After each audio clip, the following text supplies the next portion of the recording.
O modelo ou um paradigma significa uma direção, um norte, em que você espera de algo que vai ser secundário, fundamentado sobre esse paradigma ou sobre esse modelo. Quando falamos aqui de família saudável, estamos falando também sobre qual modelo essa família se fundamentou, se baseou para que ela fosse verdadeiramente saudável. O que leva uma família a ser saudável? Quais são os princípios, quais são os modelos, quais são os valores que uma família saudável observa para trilhar o norte da sua casa, do seu lar, da sua família? É sobre isso que queremos falar ao longo desta reflexão. O autor, ele traz aqui o tema, o modelo bíblico para os relacionamentos familiares. O texto, basicamente aqui trazido, foi em 2 Timóteo, no capítulo 3, do verso 1 ao verso 17. Então, quando você quer trazer uma relação de conformidade com algo que você já tem como modelo, você geralmente imprime, você geralmente apenas conecta o modelo com a reprografia, com aquilo que vai ser reprogramado, e ali você tem uma impressão exata sobre aquilo que você espera. Assim mesmo é no relacionamento familiar. Se você aprimora um relacionamento a partir de um modelo que ele está ancorado naquilo que é eterno, é claro que esse lar, que essa família também vai estar ancorada naquilo que é eterno, em princípios reais.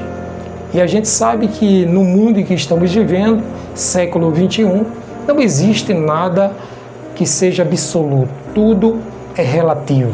O mundo aí fora traz para nós conceitos que estão totalmente diferentes dos princípios bíblicos, dos valores do próprio Deus narrado nas Escrituras. Por isso que o apóstolo Paulo, ele traz algo aqui profundo para o seu filho na fé, Timóteo, dizendo: meu filho, você precisa analisar, observar todos os paradigmas bíblicos e entender o contexto secular da sua época. Então o conselho de Paulo foi sempre levar Timóteo a entender que o padrão bíblico, o modelo bíblico, é o modelo que leva qualquer família a viver sarada, curada e restaurada pelo sangue de Jesus.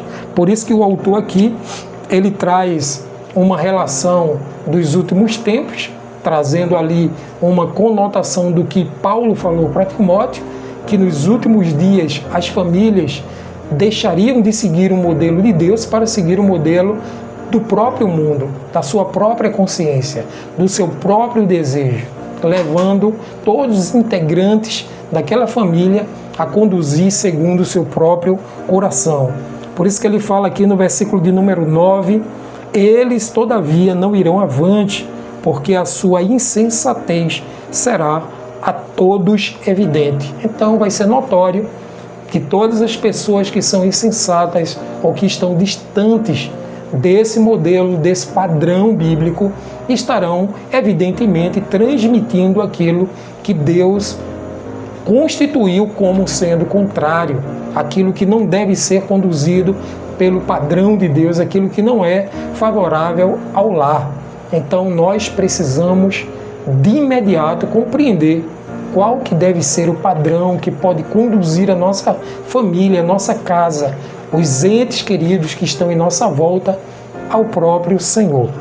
Lá no verso 10, o apóstolo Paulo também aconselha Timóteo a também viver segundo os padrões daqueles que trouxeram os princípios e os valores segundo o próprio Cristo. Ele diz no verso 10 a seguinte expressão: tu, porém, tens seguido de perto o meu ensino, procedimento, propósito, fé, longanimidade, amor, perseverança.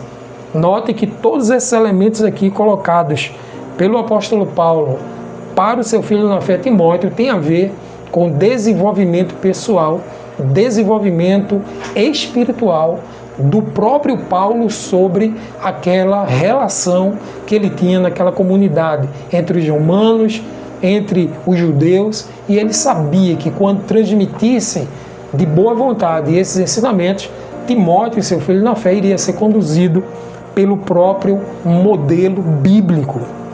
E aqui ele fala que o cristão tem na Bíblia o modelo original estabelecido pelo próprio Criador, tanto para os indivíduos quanto para a família. Então, seja para uma pessoa integrante de uma família, seja para toda a família, Deus sempre tem um norte, Deus sempre tem uma condução para seguir. Isso é chamado de modelo bíblico.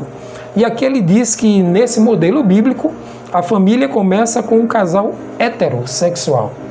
E aí ele mostra que o padrão de Deus é para homem e mulher. Dessa forma, o modelo bíblico significa dizer que existe um padrão, segundo a palavra de Deus, que vai conduzir uma família. Então é notório que uma família nasce de duas pessoas de sexos diferentes, ou seja, heterossexual. Esses dois, quando juntos, eles entram em comum acordo, saem de sua casa depois de um laço matrimonial e procura um ambiente em que os dois agora serão uma única carne. Quando ele fala de matrimônio, ele também fala que esse matrimônio precisa estar voltado e relacionado e adornado pelo real amor. Se há uma separação ou se de repente haja uma condução nessa relação de separar-se, é necessário que seja por morte. Como está escrito, aquilo que Deus uniu, não separe o homem. Ele também aponta que a ação ou o ato íntimo entre o homem e a mulher só pode acontecer após o matrimônio, para que isso seja, segundo o padrão e o modelo de Deus, digno de uma própria relação e intimidade entre aquele casal e, sobretudo, entre o próprio Deus e aquele casal. Ele fala que a esposa também precisa ser auxiliar, precisa estar auxiliando e também de forma submissa ajudando o seu marido.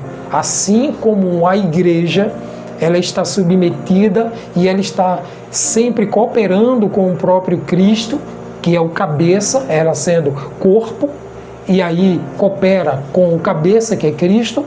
Assim também a mulher deve ser submissa ao marido, e tudo em amor. Não é como escravidão, não é com imposição, mas sobretudo em amor. E também fala sobre a relação do homem com a mulher. O homem precisa amar a mulher como Cristo amou a igreja e deu a vida por ela. O marido deve ser o provedor do lar, embora a mulher possa também trabalhar e possa adquirir renda, mas o marido, prioritariamente, ele está tendo essa vocação de trazer mantimento, de ser o provedor do lar. E o objetivo primordial da mulher é administrar a casa e cuidar da sua família, como narra em Provérbios, capítulo 31, do versos 10 ao verso 31.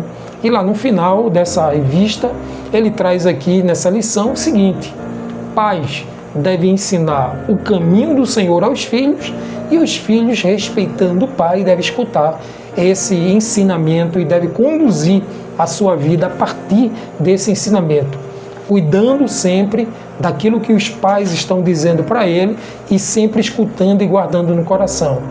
E o que fazer quando os pais envelhecerem? O autor também coloca aqui que os filhos precisam cuidar dos seus pais quando eles estiverem velhos. Assim, quando um dia aquele jovem era criança, os pais cuidaram dele, agora é a vez do filho cuidar dos pais, que agora são idosos. E lá no final ele fecha essa reflexão dizendo que se por acaso o seu lar ele não segue esse padrão, esse modelo, esse escopo bíblico, é bom juntar todos na sala, conversar entre si e, de repente, até pedir perdão, conversar um com o outro, conversar com o próprio Deus e pedir direção. Abrir a palavra de Deus, porque ali tem um norte, ali tem um paradigma, tem um modelo já esculpido para nós, de forma que, se nós andarmos segundo o trilho da palavra de Deus, a nossa casa será bem-aventurada, saudável, para a glória de Deus Pai. E assim ele faz 2 pedidos de oração. O primeiro pedido de oração, ele pede pelas famílias em conflitos, aquelas famílias que estão passando por dificuldades. Família em conflito é o primeiro pedido, e sobre esse pedido a gente vai orar logo mais. E o segundo pedido é pelas novas gerações. Todos sejam moldados pela palavra de Deus, pelo escopo do próprio Senhor, apresentado nas Sagradas Escrituras. Eu quero te convidar agora a orar comigo e a gente vai pedir por nossa casa, por nossa família. Vamos juntos? Obrigado, Deus, por esse momento, por essa oportunidade de estarmos aqui.